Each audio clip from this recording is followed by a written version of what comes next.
Do you think that's possible in Nepal, given the condition that a lot of things are in chaos? Like you cannot control a lot of things here.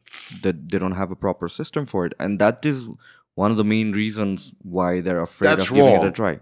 That's wrong because you can control it. If Americans control it, who are the biggest ganja smokers in the world, why can't Nepal?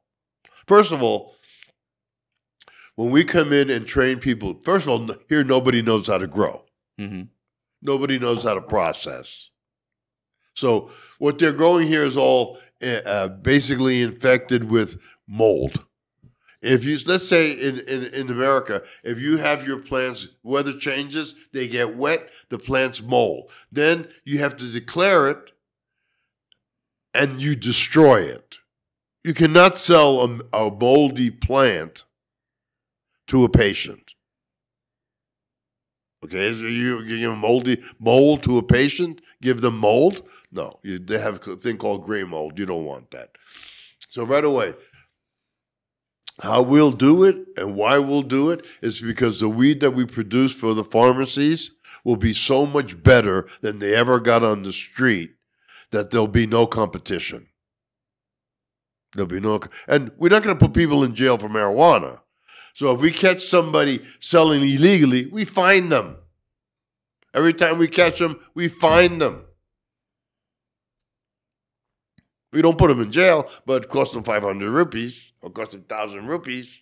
Oh, eventually we'll bring them into the system and teach them how to work the system legally in a legal system. If we can do it in the States, you can do it in Nepal. We can. What we're talking about is this, because basically we're going to teach this. Basically, we're going to start off with tourism, okay, and we're going to talk about what about the Nepalis that aren't a tourist? How are they going to be able to function? How are they going to be able to do this and do that? Okay, so first let's start at the tourism. When a tourist comes into Nepal, they request a medical license. There's a whole list of things, anxiety, so many. It's not impossible. It's almost impossible not to find someone who doesn't qualify for a medical license. Okay, especially in Oklahoma, you do it on the internet. And a doctor calls you up and says, "Oh, what's your problem? Oh, I can't sleep at night." Okay, signs your license. That's about it. That's about it. Okay. So we create a legal system at the airport where tourists can come in and get a legal license. With the legal license, they will get a book of rules and regulations. You cannot smoke in the hotel room. You cannot smoke at the street.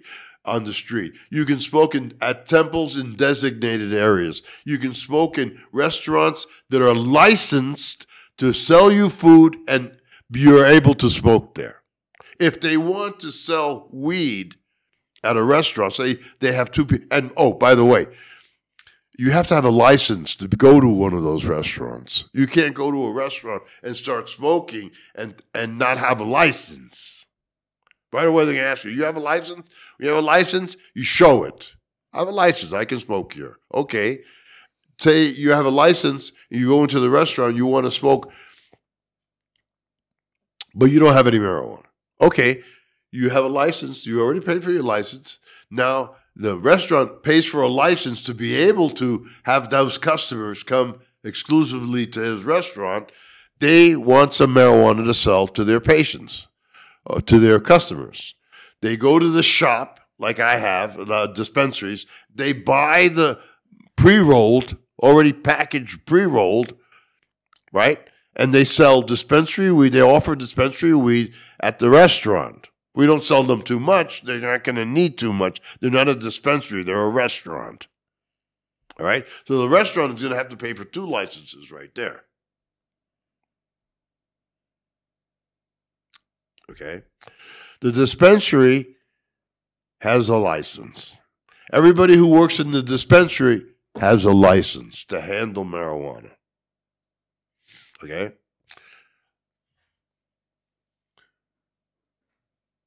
Why do we control it? Because we grow really, really good medicine and really good marijuana, and we produce really pure hash and really a clean hash without any kind of pesticides, totally organic, with all natural nutrients, everything natural.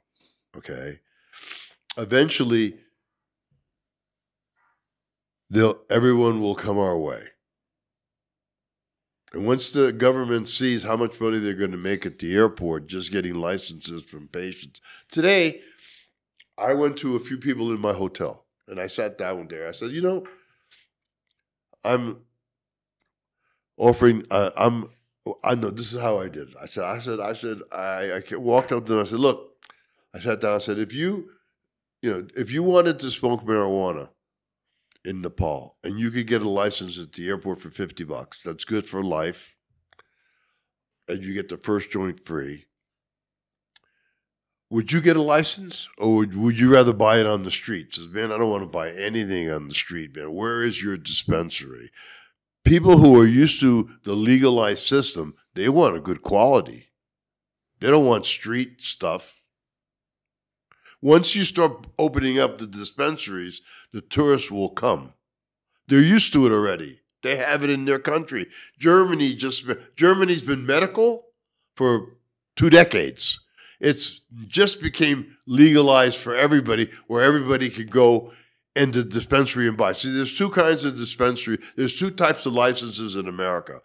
There's medical licenses, and there are 10 states that if you're 21, you can go in and buy marijuana, right? Most of the states, 30 of the states in America are medical. 10 are legal across the board. But of course, you can't go into a dispensary and buy 100 pounds of weed. You can go to the dispensary and buy an ounce. So once the people on the street that sell marijuana see that the tourists are not buying their bunk, their bad shit, they're going to go to the dispensaries. They're already used to it. They're buying it in dispensaries in the countries that they come from. In Germany, in Czechoslovakia, in Spain, in Canada, in America, in Uruguay. There's so many legal countries, as medical countries as well. People are used to it already.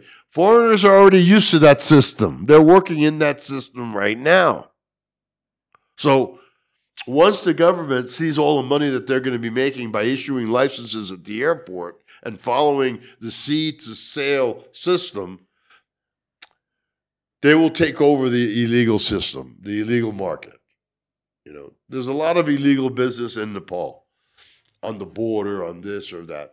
Then we train the farmers how to grow hemp, good CBD products, right? And we start making gummies and start making rollies that we can sell in other countries because they don't get you high, but they make you feel better. They take away your pain. That's an untapped business resource for Nepal that once we switch that over to that, I'll be selling gummies in Saudi Arabia. I'll be selling gummies in Dubai. I'll be selling gummies everywhere where we can. That's an untapped resource for cannabis in Nepal, because I will bring the medical strains here. I'm a geneticist. I have a seed company, Gold Crown Seeds, and that's what I specialize in. So I will furnish those seeds to farmers that are licensed, and we'll produce gummies right here. We'll produce everything right here, and we'll supply to other countries legally. So what we're going to do is make a transfer over to medical, because that's what believe me.